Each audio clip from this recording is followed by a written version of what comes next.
Dumnezeu să te binecuvinteze. Citesc 1 Împărați 18, versetul 43. Și a zis slujitorul său, suite, și uite-te înspre mare. Slujitorul s-a dus, s-a suit și s-a uitat și a zis, nu este nimic. Ilie a zis de 7 ori, du-te iarăși. A 7 ori slujitorul a zis, iată că se ridică un mic nor din mare, ca o palmă de om. Ilie a zis, suite și spune lui Ahab, inhama și coboară-te, ca să nu te oprească ploaia.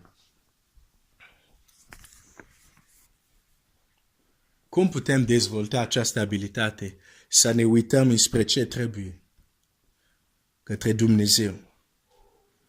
Pentru că asta va face diferența atât când ne rugăm, atât în viața noastră de zi cu zi. Trebuie să învățăm să facem ceva în fiecare zi.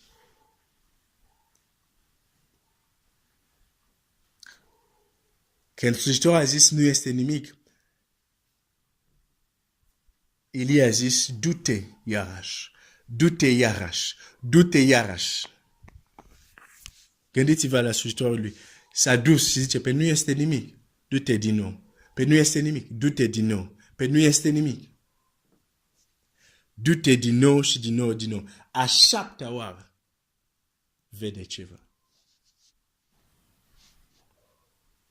Modul prin care vom dezvolta abilitatea noastră de a vedea va cere de la noi să ne disciplinăm, să privim la ce face Dumnezeu.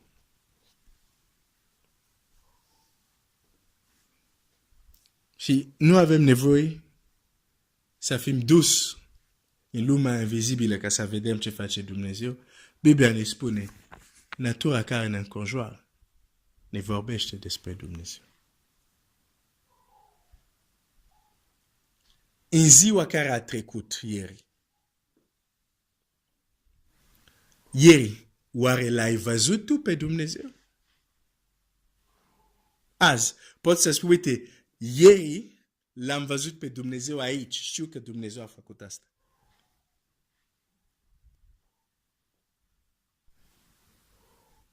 Dumnezeu lucrează în fiecare zi în viața noastră. Problema este că ignorăm și nu vedem.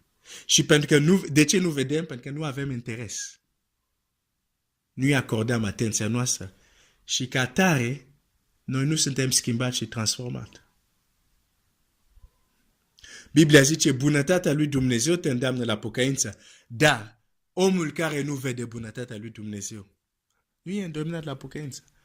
Deși bunătatea lui Dumnezeu este disponibil, mai disponibil decât oxigenul care îl respirăm. Și totuși mulți oameni ignoră să vadă această bunătate. Ca urmare, inima lor nu le îndeamnă la pocăință. Nu sunt impresionat.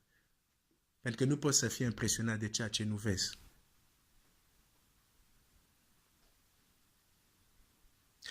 Dacă vrem să învățăm să ne uităm către Dumnezeu, aici începe. În jurul tău, fii atent și uită-te la ce a făcut și face Dumnezeu, ceea ce este în jurul tău, în cotidianul tău.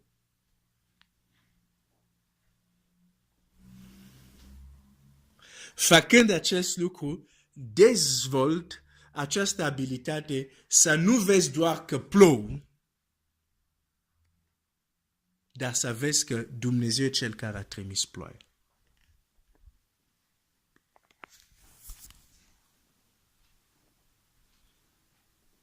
Să dezvolți această abilitate, să ieși în picioare, ieși la piață și vezi o mulțime.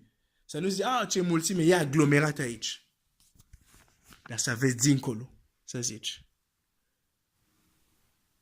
Dumnezeu a vrut că tot pământul să fie plin de oameni. El vrea să fie peste tot plin de oameni.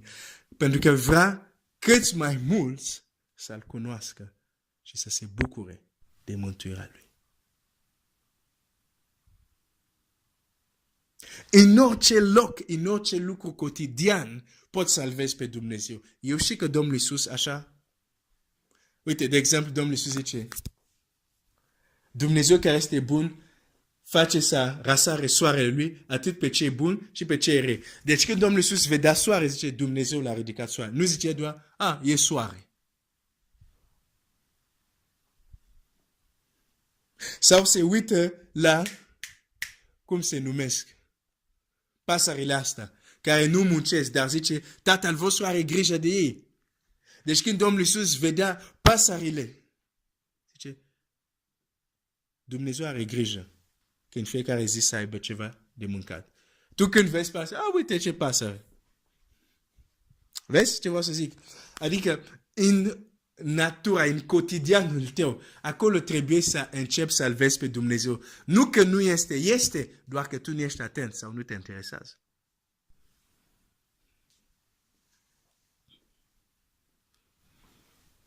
Am văzut că e un obicei bun. Se mulțumește înainte să mănânci la masă. Foarte bine. Dar uneori poate să fie mecanic. Trebuie explicat de ce.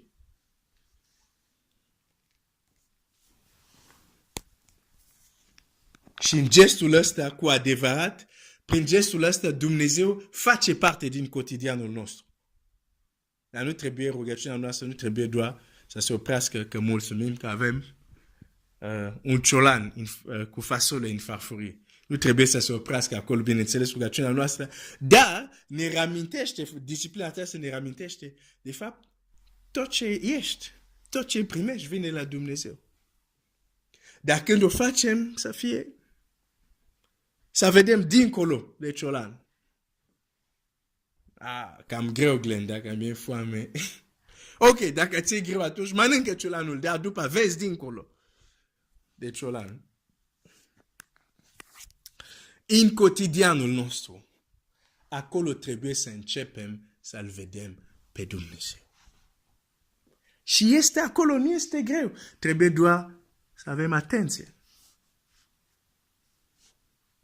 Și asta e provocarea pentru mine deja și pentru tine.